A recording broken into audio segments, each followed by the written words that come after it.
The position on the board is from the famous game Karpov-Unziker, where Karpov planted a bishop at a7 and built up his heavy pieces on the a file. We covered this game recently on this channel.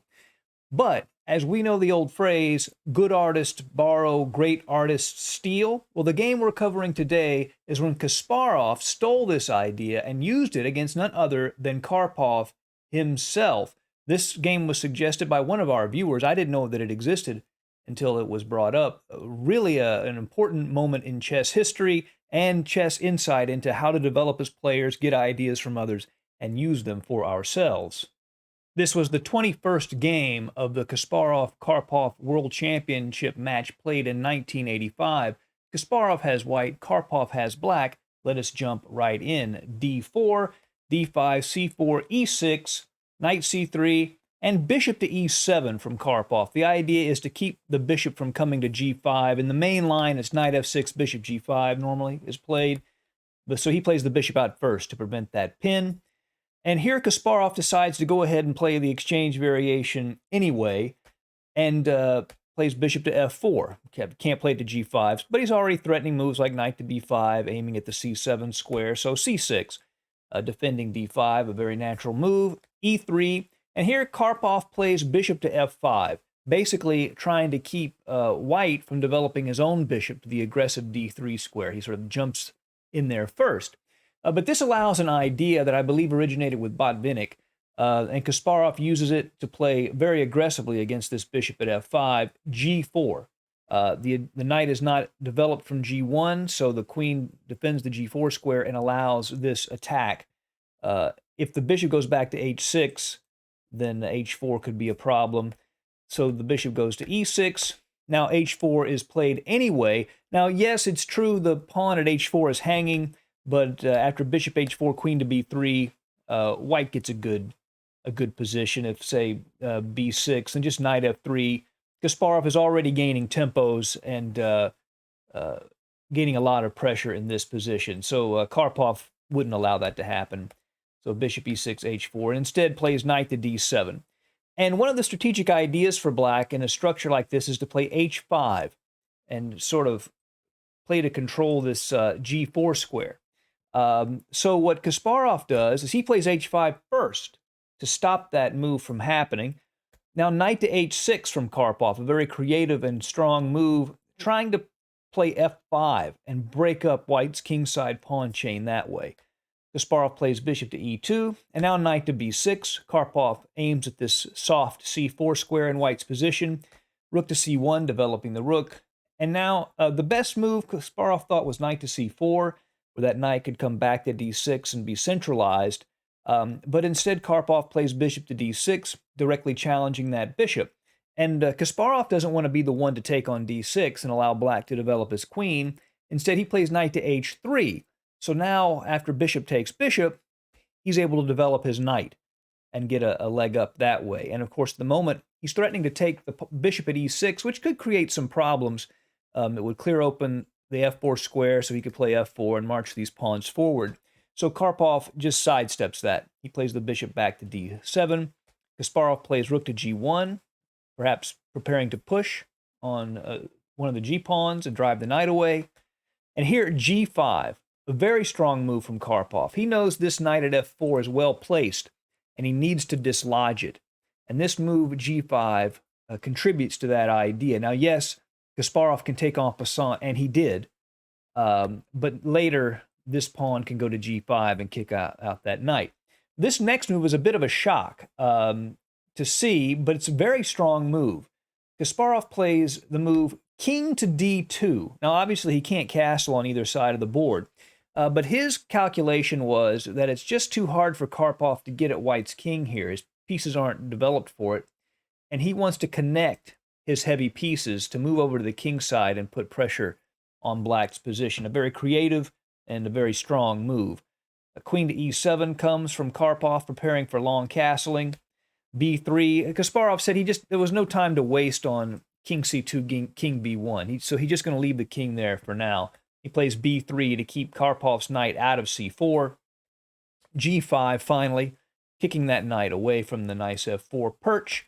but that knight centralizes, looks at c5, looks at e5, long castling, and now rook to h1. And we can see one of the strengths of this king d2 move is now Kasparov can play queen to g1, g3, and we can look at this nice diagonal, how powerful a queen would be there, sort of suffocating black's king that will be stuck on c8. So Karpov has to do something about that. First he plays f6. Of course, that adds some defense to the pawn, but more importantly, it clears the f7 square for the knight.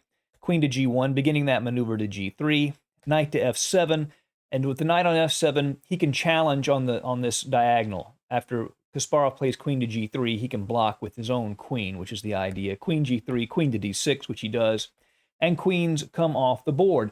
The position looks fairly even, but white does have a slight pull here. He has more sort of elasticity and flexibility in his pawn structure, and he also has this c5 square. So he's doing okay. And in fact, f3 was Kasparov's next move, keeping the knight out of e4, making g4 a little bit stronger.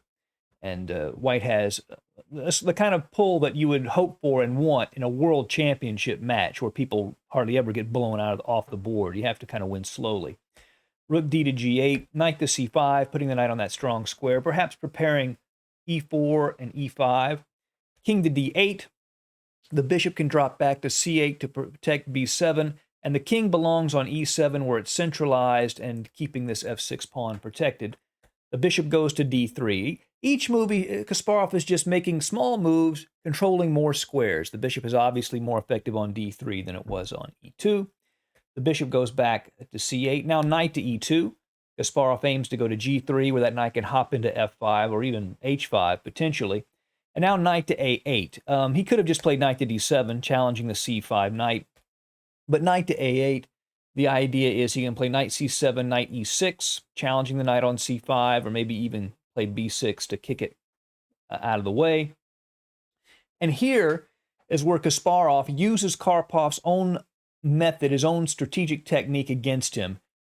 Bishop to h7, blocking this file so he can develop behind this bishop at a7. Now, rook to g7 would kick the bishop back. The problem is after bishop to f5, this e6 square is just too sensitive in black's position. He doesn't want that to happen after the rook retreats, knight to g3, and Kasparov's minor pieces are beginning to get some very nice activity. After knight c7, white has a slight edge. So instead, Karpov plays rook to f8. But that leaves that bishop at h7 for Kasparov to build behind. Rook to h6, knight to c7, now knight to g3, again threatening to come into f5. Knight to f7, Karpov kicks the rook at h6 back, goes to h2, and now knight to e6, finally challenging that well-placed knight on c5. Kasparov wants to keep pieces on the board, and he has more pressure, so he wants to keep the pieces on. Knight goes to g7. That keeps control over the f5 square. Maybe he could even play f5 himself at some point. Now rook c to h1. Kasparov has successfully doubled behind his bishop on h7. The king goes to e7, and now knight to f2, preparing an e4 push and a break in the center. Karpov plays rook to d8 to stop that. So if white plays e4, he'll take, and then the rook could take on d4 with check, is the idea, and that's how it freezes that pawn from going to e4. But the bishop comes back to f5. One pair of rooks are exchanged. Knight f5, gf5. So the fact that these pawns are doubled is not a problem. In fact, this is good for white. It creates a stronger central control, a clump in the center. He keeps e6 under control, and it opens up the g4 square for this knight that f2 can jump into. So he wanted this pawn on f5. Rook to h8, and now Karpov has successfully traded the rook. So he's navigated the pressure of that bishop h7 move fairly well, but Kasparov, still has an edge here and real pressure. Finally plays e4, which he had been aiming for. Knight to f7. Of course, that prevents the pawn from advancing to e5. The pawn and knight control that square. Knight to g4. That supports e5 and also puts some more pressure on f6. Now knight to d6, putting pressure on f5. If e5 is played, the knight can take on f5. And here, Kasparov plays knight to e3, but he said the best move would have been king to e3, defending e4 with his king and allowing the knight at g3 to go to h5 so he could put maximum pressure on this f6 pawn. He said that was really the move he should have played in this game. Instead, he plays knight to e3, protecting f5 twice, so he now can play e5 if he wants. So Karpov takes on e4 first, fe4, and then b6, a very strong idea. Basically, it allows the bishop to go to a6, but also the move c5 could be problematic for white later in the game. Yes, it would allow potentially a passed pawn, but the dark squares would become so weak, and Karpov could get in on those squares, and that would be bad news for Kasparov. It'd be hard for him to win there. So the first thing he does is play b4. If he plays e5, fe5, d5, knight f7, e6, knight d6, and one of the ideas that black can use to draw here is actually to play bishop takes pawn. Or pawn takes, king takes. And we know that a king and two knights cannot force mate on their own. So all Karpov would really have to do would be to find a way to get rid of these two pawns. He could use all four of his pawns and his knight to get rid of those. And as soon as they were gone, Kasparov could never force a mate. So that was a reason why he wouldn't go into that line. One of the reasons why.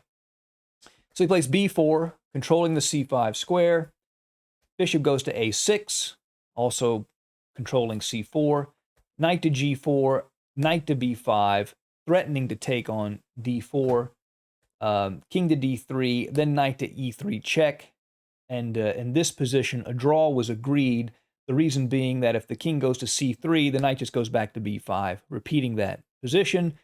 And if instead he tries to play king to e3, then this move, knight to c2 check, would fork the king and actually win the b4 pawn. So as a result of that, the game did end in a draw. I guess it makes sense that Karpov would do a better job against that bishop h7 maneuver, of course it was a7 in his game, than his opponent did, Unziker did in the earlier game. But I hope you've enjoyed this important strategic game, a strong game from two players played at the World Championship level, looking at how a theme repeats itself over the course of history. Thank you for joining us at Chess Dog. See you again soon.